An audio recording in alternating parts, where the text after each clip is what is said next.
আকিদা কাকে বলে, ইসলামে আকিদার গুরুত্ব কি? আকিদা শব্দের অর্থ হলো বাঁধন।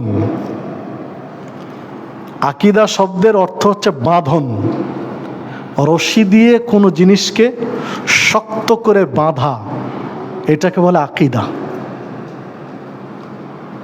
এর আরেকটা ব্যাখ্যা দিয়েছেন যে মুঠের মধ্যে কি আছে, না দেখে না জেনে বিশ্বাস করা। আমি বললাম যে মুঠের মধ্যে এইটা আছে, ওটাই বিশ্বাস করে নাও, এর নাম হচ্ছে আকিদা। কোরআন মাজিদে বিবাহের বাঁধনকে সূরা বাকারার 2 জায়গায় বলা হয়েছে ওকদাতুন নিকাহ। আকিদা শব্দ কিন্তু ওইখান থেকে এসেছে, একই মূল ধাতুতে। ওকদাতুন নিকাহ মানে বিবাহের বন্ধন, বিবাহের বাঁধন। তো বিবাহের বাঁধন কি দিয়ে বাঁধা হয়? তার দিয়ে, রশি দিয়ে, গোনা দিয়ে, শক্ত কোনো মজবুত রশি দিয়ে একটা ছেলে আর একটা মেয়েকে বাঁধা হয়, জি না? এটা বিশ্বাস। কাবিলতু, স্ত্রী হিসাবে আমি কবুল করে নিলাম, তো এটা তো বিশ্বাস। স্ত্রীও মেনে নিল যে ও আমাকে কাবিলতু বলে আমাকে স্ত্রী মেনে নিয়েছে, তো স্রেফ একটা বিশ্বাস। এই বিশ্বাসের বাঁধন হচ্ছে আকিদা। লা ইলাহা ইল্লাল্লাহ, আল্লাহ ছাড়া হক কোনো মাবুদ নেই।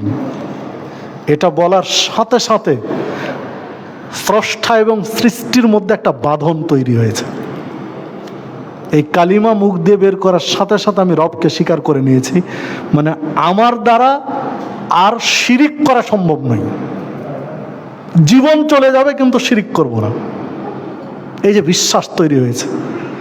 আর আমি যদি এই বিশ্বাস নিয়ে থাকি যে জীবন চলে যাবে কিন্তু আমি লা ইলাহা, আল্লাহ ব্যতীত হক কোনো মাবুদ নেই, এই বিশ্বাসের আমি বিশ্বাসঘাতকতা করব না, এইটা যদি করতে পারি তো তিনি আমাকে জান্নাত দিবেন।